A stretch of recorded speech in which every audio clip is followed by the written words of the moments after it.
Bud. Thank you, Chairman. So thank you all for being here.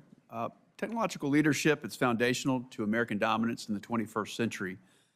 In this country, we innovate, create products and services that consumers want, which increase productivity and it sharpens competition. This spurs a positive cycle of further innovation. And, the internet's a perfect example of that. And one of the factors that differentiates America, it's a regulatory environment that protects public interest and safety, while at the same time giving talented entrepreneurs and specialists the space to try new things.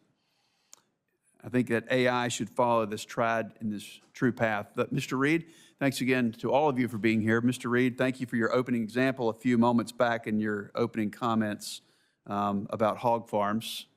Being from North Carolina, I really appreciate that. And makes me only wish I'd have had a little more bacon for breakfast. So, always a good call. That's right. Well, in your testimony, you talked about the different ways that App Association members are creating and deploying AI tools. In fact, you said that 75% of surveyed members report using generative AI. Do you believe that there is currently a healthy amount of competition in this space?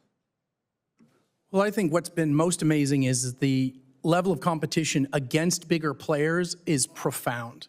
The news is always covering Microsoft's moves and Meta's moves and other players' moves. But I'm telling you right now that we're seeing more moves by small and medium-sized companies to use AI in important ways. And one quick and critical example, if you've got a small construction business in a town, right now to bid on an RFP that gets let, it's a lot of nights of coffee and desperate typing on your computer to try to get one RFP out. But if I can look at all of your RFPs with AI, look at what you do best, what you claim you do best, and help you write that RFP so that instead of filing one, you file 10. Maybe you win 2 bids. Now you hire 3 people. I used your own data. A lot of my panelists are talking about using consumer data and sucking in consumer data. What my members are doing with a lot of this is actually using your private data stores to look at what you're doing well and help you improve upon it. And I think when we talk about AI and privacy, we have to remember that the ability to do something like that, simply help you write 10 RFPs, is a huge advantage that AI provides. And it's something, frankly, small businesses are doing better than the large businesses right now. I appreciate that example, especially the advantages for small businesses. I read about 4 newsletters a day on this very topic, so I'm fascinated with it. The question, Mr. Reed, is about the FTC's antitrust policy that seems to be focused against vertical integration, and we think it may have a chilling effect on your members' ability to develop and roll out new and better AI services. Even with some of the bigs we see, like with OpenAI, of course, people read news about that every day, but Microsoft and Apple not even having a board presence there. I don't know if that's fear against antitrust legislation or what, but we see that there's potentially a chilling effect. Do you have any thoughts on that? Yes, unfortunately, the Federal Trade Commission's proposed rule on Hart-Scott-Rodino is terrible. It's just, I probably should use better words here in the committee, but it really puts small businesses at a huge disadvantage because it essentially establishes a floor for the potential for an acquisition.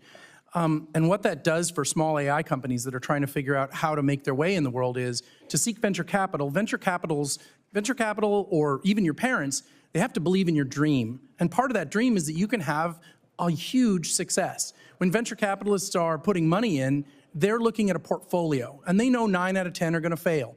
But if the FTC is essentially saying that they're capping at $119 million anybody's success level, then that tells the venture capitalists to change the 9 companies they're investing in because they can't dream bigger than $119 million. We also think that the Hart-Scott-Rodino proposal as put forth violates the Reg Flex Act because they actually didn't take into consideration the impact on small and medium-sized businesses. So yes, it has a huge impact on competition for small, new AI startups, and we're incredibly disappointed, and we look forward to seeing if we can convince the FTC to do the right thing and change their way. I appreciate your thoughts on that. Back to your comments on small business. I don't know if that weighs into your answer on the next question, Mr. Reed, but how should this committee weigh the need for firms to be able to use responsibly collected consumer data with the serious concerns that consumers have about the fact that their sensitive data may be breached or improperly used? How should we look at that as a committee? Well, as a committee, the first thing to do, which you've heard from everyone about 24 times, is pass comprehensive privacy reform in a bipartisan way, because that gives businesses the rules of the road on how to behave with consumer data. And figuring out how we balance data hygiene, data minimization, and all those questions are going to be part of the hard work that the Senate has to do on this topic. But overall, I would anchor it in the concept of harms. What harm is being done, what's the demonstrable harm, and how do you use the existing law enforcement mechanisms to go after those specific harms? I think it's a lot easier to empower existing law enforcement action than it is to try to create a new one out of whole cloth and hope it works. I appreciate your thoughts. Thank the panel for being here. Chairwoman, I yield back. Thank you so much. Senator Klobuchar.